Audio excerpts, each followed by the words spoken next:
ॐ अज्ञानतिमिरान्धस्य ज्ञानाञ्जनशलाकया चक्षुरुन्मिलितं येन तस्मै श्रीगुरुवे नमः। श्रीचैतन्यमनोभीष्टं स्थापितं येन भूतले स्वयं रूप कदा मह्यं ददाति सपदान्तिकम्। वन्देऽहं श्रीगुरो श्रीयुतपदकमलं श्रीगुरुन् वैष्णवांश्च श्रीरूपं साग्रजातं सहगण रघुनाथान्वितं तं सजीवं साद्वैतं सावधूतं परिजनसहितं कृष्णचैतन्यदेवं श्रीराधा कृष्णपादान् सहगण ललिता श्रीविशाखान्वितांश्च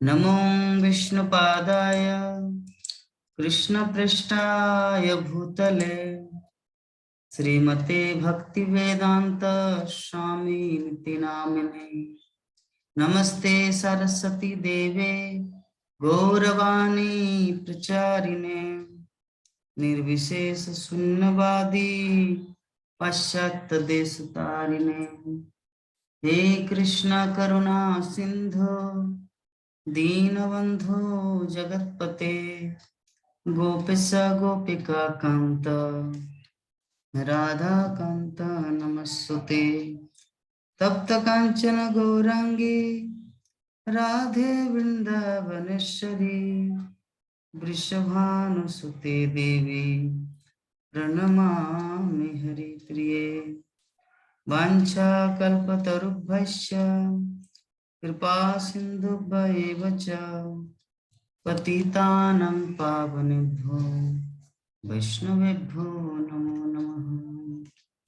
जय श्री कृष्ण चैतन्य प्रभु नित्यानंद श्री अद्वैत गदाधर श्रीवासादि गौर भक्तवृंद हरे कृष्णा कृष्णा कृष्णा हरे हरे हरे राम राम राम हरे हरे। ओम नमो भगवते वासुदेवाय ओम नमो भगवते वासुदेवाय ओम नमो भगवते वासुदेवाय। नारायणं नमस्कृत्य नरं चैव नरोत्तमं देवीं सरस्वतीं व्यासं ततो जयमुदीरये।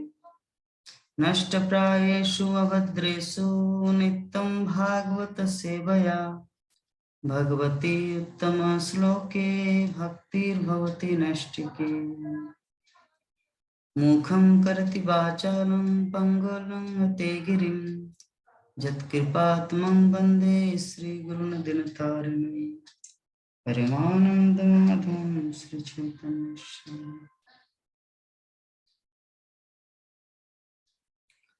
तमादिदेवं करुणानिधानं तमालवर्णं सुहितावतारम् अपार संसार समुद्र सेतुं भजामि। श्रीमद् भागवतम प्रथम स्कंद 18 अध्याय श्लोक संख्या 17 तन्ना परं पुण्य समंवृतार्थम् आख्यानमत्यद्भुत योगनिष्ठम् आख्यायनन्ताचरितोपपन्नम् परीक्षितं भागवताभिरामम्। अनुवाद और तात्पर्य। श्रील प्रभुपाद की जय। अतः कृपा करके हमें अनंत की कथाएं सुनाएं, क्योंकि वे पवित्र करने वाली तथा सर्वश्रेष्ठ है। इन्हें महाराज परीक्षित को सुनाया गया था और वे भक्ति योग से परिपूर्ण होने के कारण शुद्ध भक्तों को अत्यंत प्रिय है। तात्पर्य, महाराज परीक्षित को जो सुनाया गया था और जो शुद्ध भक्तों को अत्यंत प्रिय है वो है श्रीमद् भागवत।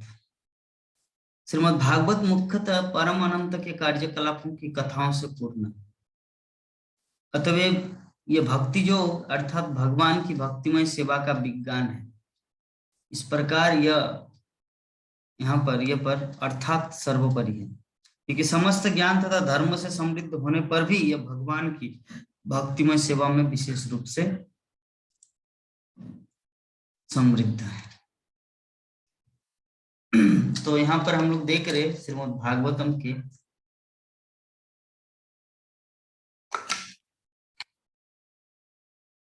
प्रथम स्कंद के 18 अध्याय, यहाँ पे वर्णन किया गया कि किस प्रकार शौनकादि ऋषिगण यहाँ पे नैमिषारण्य के तट पर शुद्ध गोस्वामी से हरि कथा सुनने के लिए आतुर है। और किस तरह का हरि कथा, बल्कि जैसे सुखदेव गोस्वामी परीक्षित महाराज को सुनाया था भगवान की अनंत लीला की अनंत कथा, वो एज इट इज हम लोगों को सुनाएंगे, क्योंकि ऐसी कथाएं साक्षात भगवान का रूप माना जाता है। तो शुद्ध गोस्वामी बोलना चाह रहे कि अहो वयम जन्म भृतद्वहास्मा वृद्धानुवृत्त्यापि विलोम जाता दोस्कुलमाधिं विधुनोति शीघ्रं महत्तमानामभिधान योगा। श्री शुद्ध गोस्वामी ने कहा, हे ईश्वर, यद्यपि हम मिश्र शंकर जाति में उत्पन्न है, शूद्र जाति, फिर भी हमें ज्ञान में उन्नत उन महापुरुषों की सेवा करने तथा उनका अनुगमन करने से ही जन्म अधिकार प्राप्त हो गया। ऐसे महापुरुषों से बातचीत करने से ही मनुष्य निम्न कुल में जन्म होने के कारण उत्पन्न अवगुणों से तुरंत ही निर्मल हो जाता है। जो सूत शब्द जो आया है, सूत गोस्वामी, सूत मतलब शूद्र, जो निम्न कहा जाता है। जैसे ब्राह्मण, क्षत्रिय, वैश्य, शूद्र, तो शूद्र, सूत को भी सूत और शूद्र, तो सूत जाति जो है ना वो निम्न जाति है। तो यहाँ पे शुद्ध गोस्वामी बोलना चाह रहे कि मेरे पास ऐसा कोई क्वालिटी नहीं है श्रीमद् भागवतम बोलने का, भगवान की लीला कथा श्रवण करने का एवं दूसरों को सुनाने का, लेकिन मैंने अपने जीवन में ऐसे महापुरुषों का अनुगमन किया है जो भगवान की लीला कथा में तल्लीन रहते थे। तो शुद्ध गोस्वामी यद्यपि अच्छे फैमिली से, मतलब बैकग्राउंड, फैमिली ब्राह्मण बैकग्राउंड से नहीं था, लेकिन उन्होंने महान भक्तों का संग किया। एग्जाम्पल सुखदेव गोस्वामी, व्यासदेव, देवल ऋषि, जैमिनी ऋषि, महान संतों का मतलब संग किया। तो जिसके फलस्वरूप उनको श्रीमद् भागवतम बोलने का अधिकार प्राप्त हुआ, व्यासासन में बैठने का अधिकार प्राप्त। ठीक है, विनम्रता बस कहा जाए तो कभी कभी हमारी लक्ष्मी भी बोलते हैं कि कहाँ थी मैं और मेरे पति के कारण, मेरे प्रभु जी के कारण मैं कहाँ पहुंच गई। मैं कैसे जगह में क्लास देती हूँ, भगवान की कथा बोलती हूँ, जहां पर पूरी दुनिया के लोग मुझे सुनते हैं। ठीक है, तो शुद्ध गोस्वामी भी वही चीज बोलना चाह रहे कि मेरे पास कोई योग्यता नहीं, लेकिन ऐसे महान संतों के संग, उनसे श्रवण करने के फलस्वरूप मुझे यहाँ पर व्यास गद्दी में बैठने का अधिकार प्राप्त।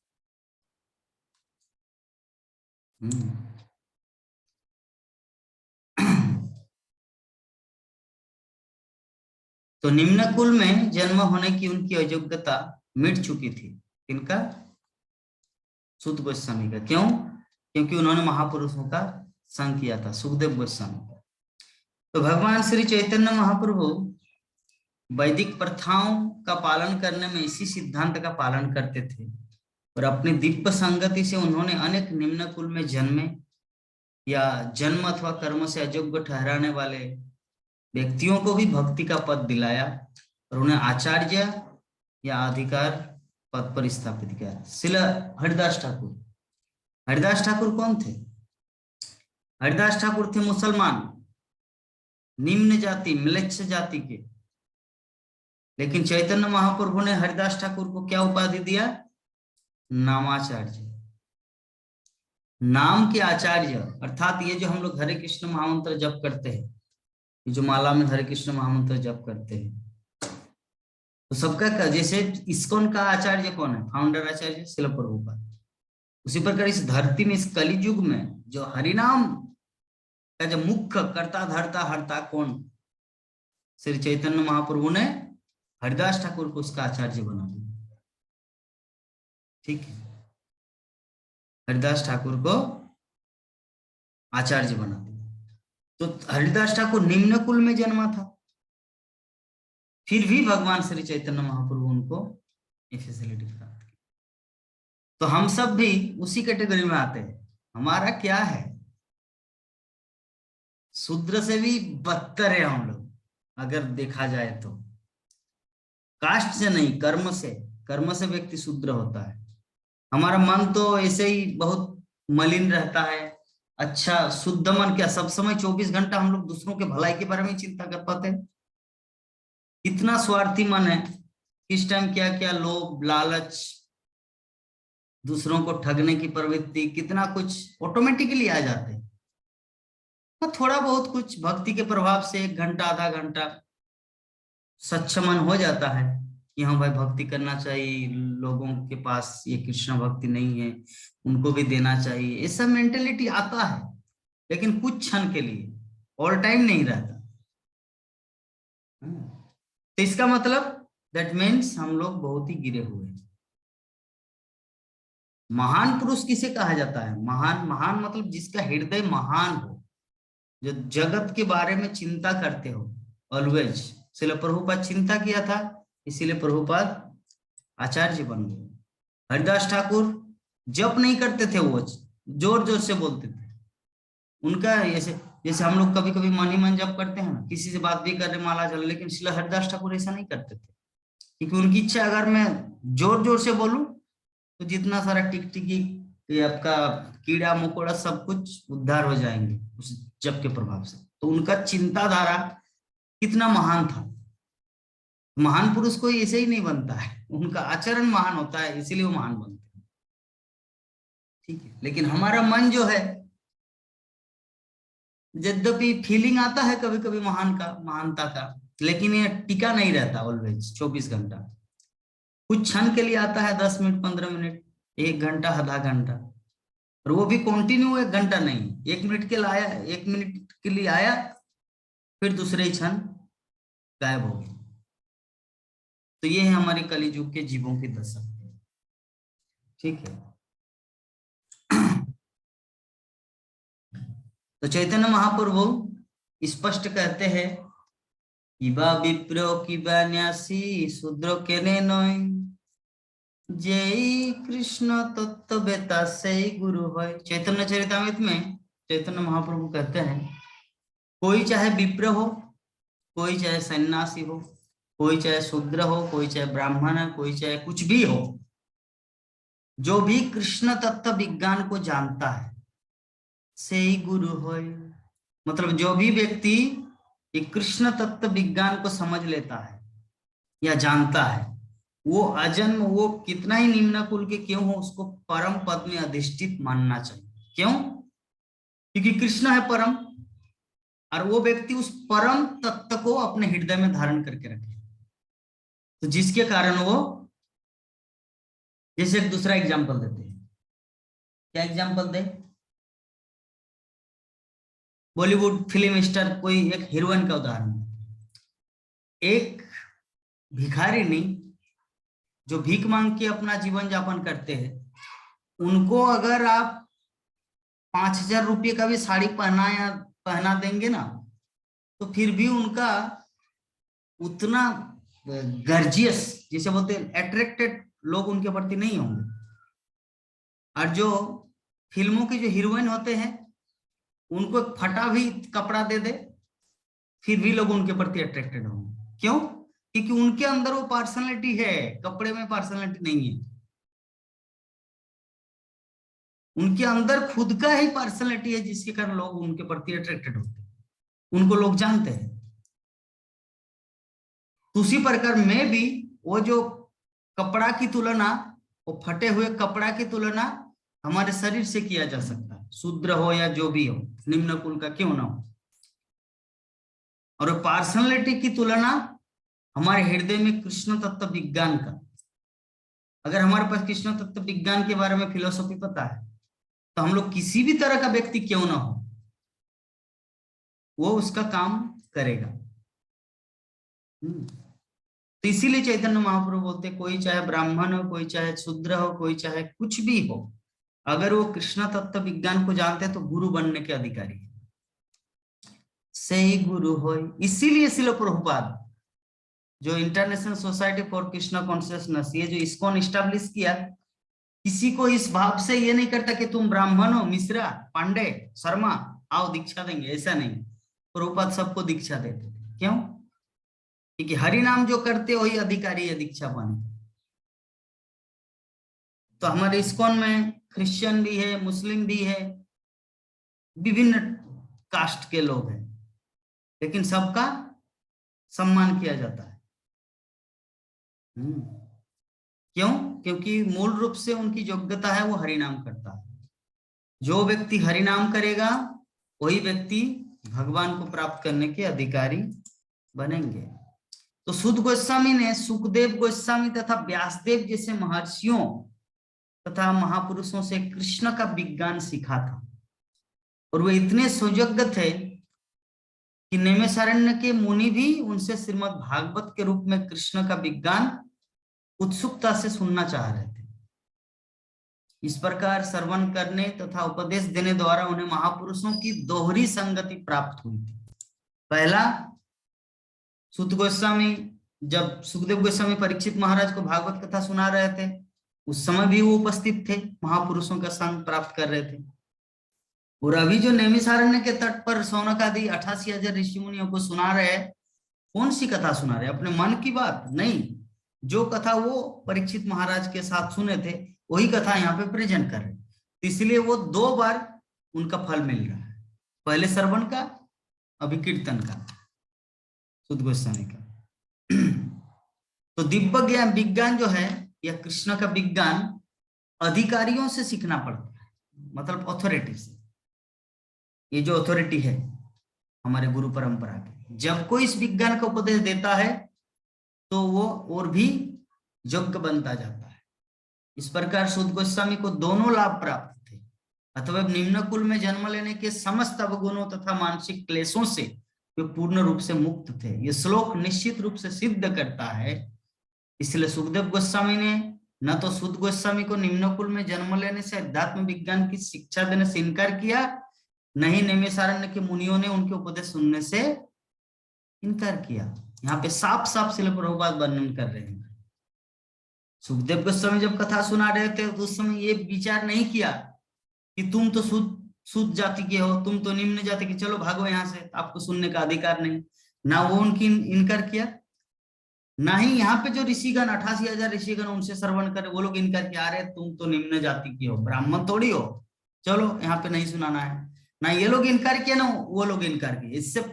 इससे क्या प्रमाण मिलता है कि हरि कथा जो है ये कोई भी व्यक्ति बोल सकता है और वो योग्य बन सकता है इसके माध्यम से, इस घटना के माध्यम से। क्योंकि बहुत सारे ऐसे लोग हैं, या रामचरितमानस में भी वे कुछ ऐसे तथाकथित श्लोक है कि व्यक्ति को ब्राह्मण होना चाहिए, ब्राह्मण कुल में जन्म लेना चाहिए तभी भागवत कथा कर सकता है, लाइक दैट बहुत विभिन्न कुछ। लेकिन यहाँ पे श्रीमद् भागवतम जो समस्त वेद पुराणों का सार, यहाँ पे जीता जागता उदाहरण है कि कोई चाहे ब्राह्मण न भी हो उसका यहाँ पर उल्लेख आता है। सुत गोस्वामी तो न तो ब्राह्मण थे, सुखदेव गोस्वामी जब उनको सुना रहे थे फिर भी वो रिजेक्ट नहीं किया, और अभी जो उन लोगों को सुना रहे वो लोग भी इनकार नहीं किया, नहीं नहीं हम आपसे नहीं सुनेंगे क्योंकि आप ब्राह्मण नहीं है। इससे पता चलता है कि भागवतम का रियल वक्ता का क्वालिटी क्या होना चाहिए।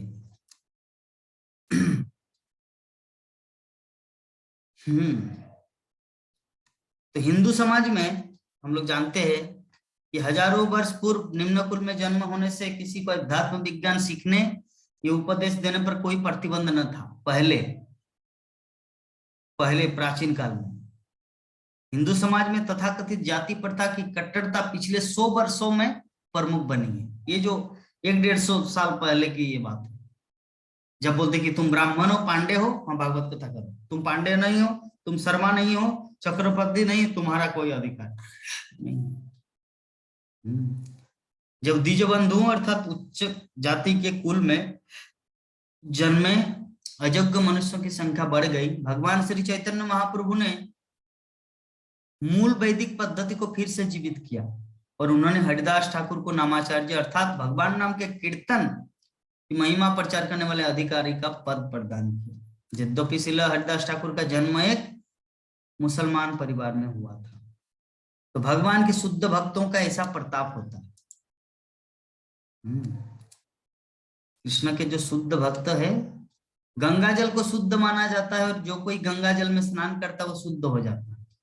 किंतु जहां तक भगवान के भक्तों का संबंध है, वे तो निम्न कुल में उत्पन्न अधम लोगों को अपने दर्शन से ही शुद्ध कर सकते, तो फिर उनका संग करने के बारे में तो कहना ही क्या।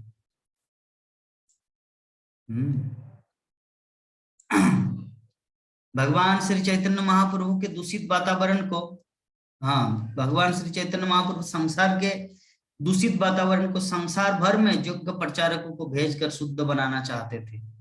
और अब ये भारतीयों का कर्तव्य है कि इस कार्य को वैज्ञानिक ढंग से हाथों में ले सर्वोत्तम मानव कल्याण का कार्य करें। चैतन्य महाप्रभु की इच्छा थी कि सारे संसार को कृष्ण भक्ति प्राप्त हो, ये जो हरिनाम सबको प्राप्त हो, चैतन्य महाप्रभु की इच्छा थी। आधुनिक पीढ़ी के मानसिक रोग शारीरिक रोगों से अधिक गंभीर है, अतः भी उपयुक्त समय है कि देर लगाए बिना संसार भर में श्रीमद् भागवत के प्रचार का कार्य प्रारंभ कर दिया जाए। महत्तमानम अभिधान का अर्थ है महान भक्तों का शब्दकोश या महान भक्तों की वाणी से युक्त पुस्तक। महान भक्तों की तथा महान की वाणी का ऐसा कोश वेद तथा अन्य संबद्ध ग्रंथ विशेष रूप से श्रीमद् भागवत है। तो श्रीमद् भागवत हम लोगों को सुनना चाहिए। श्रीमद् भागवत ग्रंथ जो है ना, इतना इम्पोर्टेंट है हमारे लाइफ में। कुत गोस्वामी बोलना चाह रहे कि कुत पुनर्गृह्णत नाम यस्सा महत्तमेकांत परायणस्य योऽनंत शक्तिर्भगवान् अनंत महद्गुणत्वाजमनंत माहो। और उनके विषय में क्या कहा जाए जो महान भक्तों के निर्देशन में अनंत के पवित्र नाम का कीर्तन करते हैं, जिनकी असीम शक्ति है। भगवान जो शक्ति में असीम तथा गुणों में दिव्य है, वो अनंत कहलाते हैं। भगवान का नाम है अनंत। तो द्विजबंधु या अल्पज्ञ जो उच्च जातियों में उत्पन्न असंस्कृत व्यक्ति है, इस जीवन में निम्न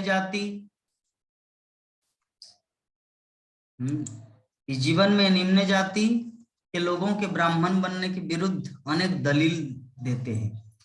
उनकी दलील है कि शूद्र या शूद्र से भी निम्न परिवार में जन्म पूर्व जन्मों में किए गए पाप कर्मों के कारण होते हैं, अतः उसे इस कमी की पूर्ति निम्न जाति में जन्म लेकर करनी होती है। किंतु इन मिथ्या तर्क करने वालों का उत्तर देने के लिए श्रीमद् भागवत का कथन है, जो मनुष्य शुद्ध भक्त के निर्देशन में भगवान के पवित्र नाम का जप करता है, वो तुरंत ही निम्न जाति में न जन्म लेने के दोष से छूट जाता है। भगवान का शुद्ध भक्त भगवान के पवित्र नाम का जप करते हुए कोई अपराध नहीं करता।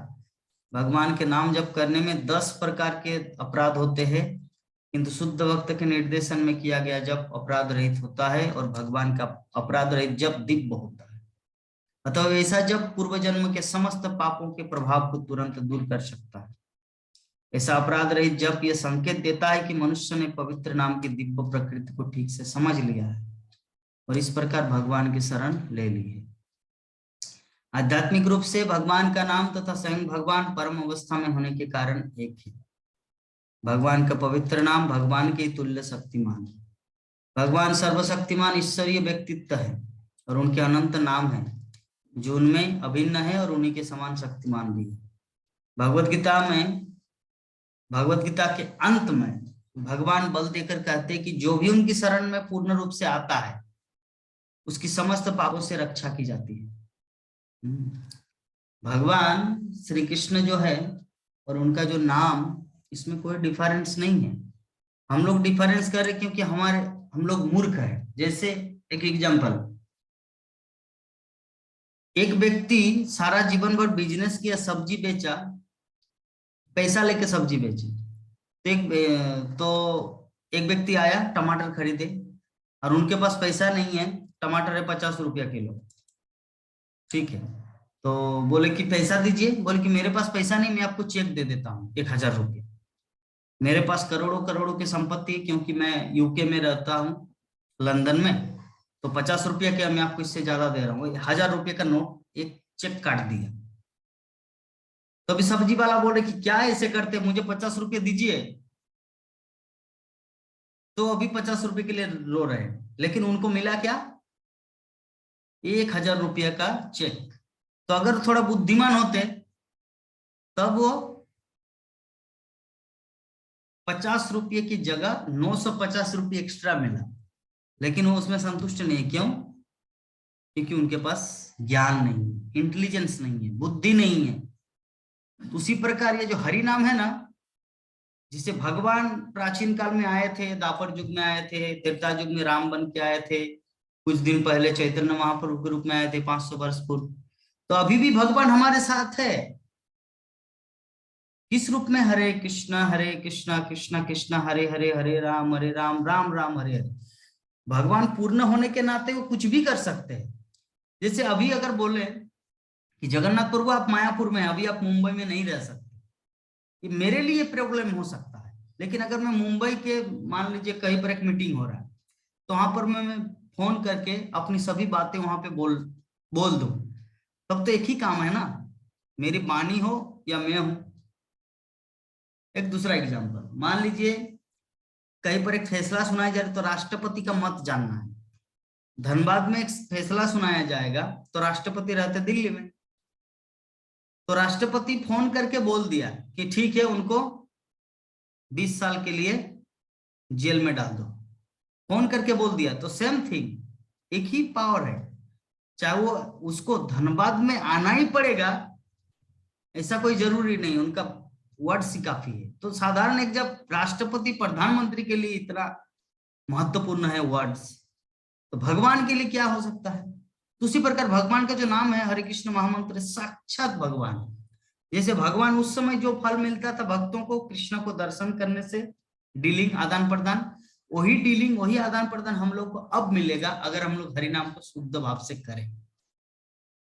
जो फल उन लोगों को उस समय मिलता था वही फल हम लोग को मिलेगा। कमी हमारे अंदर है, भगवान के अंदर नहीं। भगवान के अंदर हम लोग कमी जा रहे हैं। भगवान भगवान है, हरि नाम है। ये मूर्खों के लिए है डिफरेंस, लेकिन भगवान की नजर में कोई डिफरेंस नहीं है। जैसे बुद्धिमान व्यक्ति के लिए चेक और पैसा, 1000 रुपये का नोट और 1000 रुपये के चेक में कोई अंतर नहीं है बुद्धिमान व्यक्ति के लिए, लेकिन एक बकरी चराने वाले के लिए अंतर है। उसी प्रकार हरिनाम और भगवान में अंतर है, किसके लिए? जो भगवत तत्व विज्ञान से विहीन है। लेकिन जो भगवत तत्व ज्ञान के बारे में जानते हैं उनके लिए हरिनाम और भगवान दोनों समान है, इसीलिए वो किसी भी समय लाभ उठा सकते हैं। हरिनाम के माध्यम से वही लाभ उठाएगा जो त्रेता युग में, द्वापर युग में भक्तगण भगवान का साक्षात दर्शन करके लाभ उठाते हैं। ठीक है, तो यहाँ पे हम लोग और एक चीज समझ गए कि जैसे आधुनिक कुछ पंडित लोग ऐसे बोलते हैं कि निम्न कुल में जन्म लिया, इसका मतलब वो पिछले जीवन में बहुत बड़े पापी थे। हम ब्राह्मण कुल में जन्म लिए हैं, इसका मतलब अपने पूर्व जीवन में बहुत पुण्य कर्म किया। लेकिन शिल प्रभुपाद यहाँ पे बोले कि ये कदापि ये मिथ्या है। पुण्य कर्म के प्रभाव से हाँ जन्म ले सकते हैं, लेकिन जो व्यक्ति हरिनाम करेगा, अगर हरिनाम वो कर लिया तो वो समस्त निम्न जाति के दोषों से मुक्त हो जाता है। निम्न जाति जो है ना, इससे वो दोषों से मुक्त हो जाएगा। भगवान के पवित्र नाम का कीर्तन निसंदेह मनुष्य को निम्न कुल में जन्म लेने के दोष से उबार सकता है। भगवान की असीम शक्ति भक्तों तथा अवतारों के असीम विस्तार से बढ़ती ही जाती है, और इस प्रकार प्रत्येक भगवत भक्त तथा सारे अवतार भी भगवान की शक्ति से संपन्न होते हैं। क्योंकि भगवान का भक्त भगवान की शक्ति से उत्प्रोत हो जाता है, अतएव निम्न कुल में जन्म लेने का किंचित मात्र भी दोष उनके रास्ते में बाधक नहीं बन सकता। इसीलिए कभी किसी को ये फीलिंग नहीं आना चाहिए, अरे मैं तो ब्राह्मण परिवार में जन्म नहीं लिया तो अभी भक्ति करके भी लाभ क्या है। अरे जो ब्राह्मण परिवार में जन्म लिया है, भक्ति नहीं करता, हाँ, ब्राह्मण परिवार में जन्म लेने के बावजूद भी जो भक्ति नहीं करता है तो उसका ब्राह्मणत्व बेकार है, उनका ब्राह्मणत्व बेकार है। और जो निम्न कुल में जन्म लेकर अगर हरि नाम करता है तो उसका जीवन सार्थक है। तो हम लोगों को हर परिस्थिति में इस शास्त्रों की बात को एक्सेप्ट करना है, स्वीकार करना है, चाहे हम ब्राह्मण हो या शूद्र हो या कुछ भी हो। भगवान को प्राप्त करने के लिए जो हमारे आचार्य वर्ग जो पंथा दिए हैं उसको हमें स्वीकार कर लेना चाहिए। तावतालं ननु सूचितेन गुणैर्सामानस्थित्सायनश्च इत्येतरान् पार्थयतो विभूतिर्यशांघ्रिणेषु जुषतो विभत्सो। सुद गोस्वामी बोलना चाह रहे कि अब यह निश्चित हो गया कि भगवान अनंत है और उनके तुल्य कोई भी नहीं है, फलस्वरूप उनके विषय में कोई भी पर्याप्त रूप से नहीं कह सकता। बड़े बड़े देवता भी स्तुतियों के द्वारा जिस लक्ष्मी देवी की कृपा प्राप्त नहीं कर पाते, वही देवी भगवान की सेवा करती है, यद्यपि भगवान ऐसी सेवा के लिए अनिच्छुक रहते हैं। तो यहाँ पर हम लोग जो देख रहे हैं कि भगवान इतने विशाल है, अनंत है कि कोई भी भगवान की गणना, भगवान की महिमा, उनकी गुण गाथाएं बोल के खत्म नहीं कर सकते, कभी भी नहीं, नॉट पॉसिबल। इसीलिए लाल गोविंद प्रभु जी एक चीज बोलते थे कि उनके गुरुदेव बोले थे, श्रीमद राधा गोविंद स्वामी गुरु महाराज, कि भगवान अनंत है और अनंत को कोई एक व्यक्ति बोल के समझा नहीं सकता। इसीलिए भक्तों को क्या करना है, अनंत भक्तों से सुनना चाहिए, क्योंकि जो एक भक्त एक पॉइंट, एक धारा लेकर भगवान के विषय में बोलेंगे, एक दूसरा भक्त एक दूसरे धारा से भगवान के विषय में बोलेंगे, क्योंकि भगवान अनंत है। ऐसा नहीं कि कोई एक व्यक्ति है उससे सुने तो सब परफेक्ट, नहीं। ये शब्द आया है आपका चतुष्कुमारों को लेकर, कि चतुष्कुमार जो है ना, बहुश्रुतधार, मतलब वो विभिन्न भक्तों से श्रवण करते थे, कोई एक पार्टिकुलर भक्त नहीं, विभिन्न भक्तों से श्रवण करते थे, जिसके फलस्वरूप वो लोग इतने बड़े ज्ञानी, इतने बड़े महान भक्त बने। और पूर्व काल में जितने सारे महान महान भक्त हुए ना, वो किसी के प्रति ईर्षा नहीं करते थे कि मैं उनसे नहीं सुनूंगा, ये अच्छा बोलते हैं, वो अच्छा नहीं बोलते, नहीं, वो लोग सबके पास जाके श्रवण करते थे पूर्व काल में। अभी जो भक्ति में कमजोर है, नए नए आए हैं, उनका इतना अहंकार होता है, कोई किसी का सुनना नहीं चाहता, कलयुग का प्रभाव है। लेकिन जो सच में रियल में जो भक्त होगा वो सबको सम्मान देंगे और सबकी कथा को सुनेंगे, जो जो अपना अनुभव बताते हैं भगवान के विषय में उसको श्रवण करेंगे। श्रुतियों के अनुसार भगवान या परमेश्वर परब्रह्म को कुछ भी नहीं करना पड़ता। शास्त्रों में श्लोक है, न तस्य कार्यम करणम च विद्यते, कि भगवान को कुछ करना नहीं पड़ता, उनकी समता करने वाला कोई नहीं है। भगवान भगवत गीता में बोलते हैं ना कि क्या श्लोक है, मुझसे बढ़कर मत्त परंतरन नान्यत किंचित अस्ति धनंजय, मुझसे बढ़कर कोई शक्ति नहीं है। इस प्रकार हम लोग जानते भगवान परिपूर्ण है। ब्रह्मा जैसे महान देवता भी उनको पूर्णतया वर्णन करने में अक्षम है। लक्ष्मी देवी सर्वदा उनकी कृपा दृष्टि के लिए लालायित रहती, प्रार्थनाओं के बावजूद भी कृपा नहीं करती, वे भी भगवान की सेवा करती, जब तक उन्हें लक्ष्मी जी से कुछ भी लेना देना नहीं होता। परमेश्वर अपने गर्भोदकशाही विष्णु रूप में ब्रह्मा को अपनी नाभि से निकले कलम से भौतिक संसार के प्रथम जीव के रूप में जन्म देते, लक्ष्मी देवी के गर्भ से नहीं, जो उनकी सेवा में निरंतर लगी रहती। तो भगवान, इसके माध्यम से हम लोग समझ रहे कि भगवान श्री कृष्ण को किसी के ऊपर डिपेंड नहीं होना पड़ता। अगर हम लोग को किसी को अगर बच्चा पैदा करना है तो पत्नी की जरूरत होती है, पत्नी को पति का जरूरत होता है बच्चा पैदा करने के लिए। लेकिन कृष्ण जब किसी को सृष्टि करते, ना कोई पत्नी ना कोई पति, वो खुद स्वयं से सृष्टि कर देता है। तो ब्रह्मा को भगवान श्री कृष्ण इस तरह सृष्टि किया अपने नाभि से, नाभि के कमल फूल उठा और कमल फूल के ऊपर से ब्रह्मा का सृष्टि हुआ, वो लक्ष्मी देवी का प्रयोग नहीं किया। ठीक है, इस प्रकार हम लोग जानते हैं कि भगवान पूर्ण स्वतंत्रता तथा परिपूर्णता के मूर्तिमान स्वरूप है, उन्हें कुछ करना नहीं होता। इसका अर्थ यह नहीं कि वो निराकार, वो दिव्य रूप से अचिंत शक्तियों से इतने परिपूर्ण है कि केवल उनकी इच्छा करने मात्र से सब कुछ हो जाता है, उन्हें कोई शारीरिक या निजी प्रयास करना नहीं होता। इसीलिए योगेश्वर अर्थात समस्त योगिक शक्तियों के स्वामी कहलाते हैं। तो इस प्रकार हम लोग यहाँ पे देख रहे हैं श्रीमद् भागवतम की सुत गोस्वामी वर्णन कर रहे हैं शौनकादि ऋषियों को भगवान की अनंतम। और देखिए, हम लोग जितना भगवान के बारे में सब अचिंत तत्व कथा श्रवण करेंगे ना, उतना हमारा हृदय शुद्ध हो, क्योंकि ये जितना सारा प्रोसेस है, हरिनाम, भागवतम क्लास, ये सब के सब प्रोसेस है हृदय शुद्ध करने के लिए, चेतो दर्पण मार्जन। क्योंकि भगवान को प्राप्त करने के लिए हम लोग कहीं जाना नहीं पड़ता, भगवान ऑलरेडी हमारे पास है। इसीलिए यहाँ पर कहा गया कि जितने सारे हैं ना, जप करना, ध्यान करना, भागवत कथा सुनना, ये सब का एक ही अर्थ है, हृदय को परिष्कार करना, हृदय को शुद्ध करना। तो हृदय को शुद्ध करेंगे तभी भगवान प्रकट होगा। भगवान ऑलरेडी हमारे पास है, तो जब भगवान श्री कृष्ण हमारे पास है तो हृदय शुद्ध करने से वो प्रकट हो जाएगा। ऐसा नहीं कि आपको हिमालय पर्वत को लांघना है, फिर मंदराचल पर्वत पार करना है, फिर कैलाश पर्वत जाना तब भगवान मिलेंगे, नहीं। भगवान ऑलरेडी हमारे पास है, उसको जगाना है, जागृत करना है, उसका साक्षात्कार करना है एकमात्र और एकमात्र हमारे हृदय को शुद्ध करने के माध्यम से। तो हृदय शुद्ध होगा तो कृष्ण दर्शन होगा।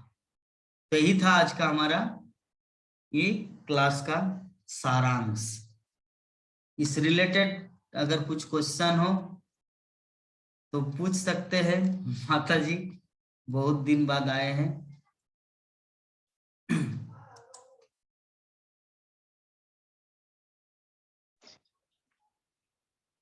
हरे कृष्णा प्रभु जी। हरे कृष्णा। ये जो प्रभु जी शुरू में आप बोले शुद्ध भक्त के निर्देशन में जप करने का मतलब क्या हुआ, कैसे करेंगे शुद्ध भक्त के निर्देशन में? शुद्ध भक्त के निर्देशन मतलब शिल प्रभुपाद जैसे हम लोगों को सिखाए, जैसे शिल प्रभुपाद जैसे सिखाए हमारे गुरु वर्ग वैसे किए, हमारे गुरु वर्ग जैसे कर रहे हैं वैसे हम कर रहे हैं, जैसे हम जैसे कर रहे हैं वैसे आप लोगों को सिखा रहे हैं। तो इस प्रकार ये परंपरा से, दैट इज कॉल्ड शुद्ध भक्त का निर्देशन। मेरा निर्देशन नहीं, शुद्ध भक्त मतलब गुरु वर्ग शिल प्रभुपाद का निर्देशन। जैसे एग्जाम्पल दिया था ना उस दिन, क्लास का मॉनिटर होता है, टीचर नहीं, लेकिन मॉनिटर भी कभी कभी संभाल लेते हैं टीचर की अनुपस्थिति में वैसे। और कुछ क्वेश्चन है? क्वेश्चन क्या प्रभु जी, पूरा क्वेश्चन है जीवन से भरा हुआ है। हाँ, तो 1 मिनट है, ऑटोमेटिक कट ऑफ हो जाएगा। ठीक है, आज की कथा को एक विराम देते हैं, 5 बज गया। वाञ्छा कल्पतरुभ्यश्च कृपा सिन्धुभ्येव पतितानां पावनेभ्यो वैष्णवेभ्यो नमो नमः। हरे कृष्णा कृष्णा कृष्णा हरे हरे, हरे राम राम राम राम। जय जगत गुरु शिला प्रभुपाद की, अनंत जय कोटि वैष्णव भक्त बिंद की, जय गौर भक्त बिंद की। जय।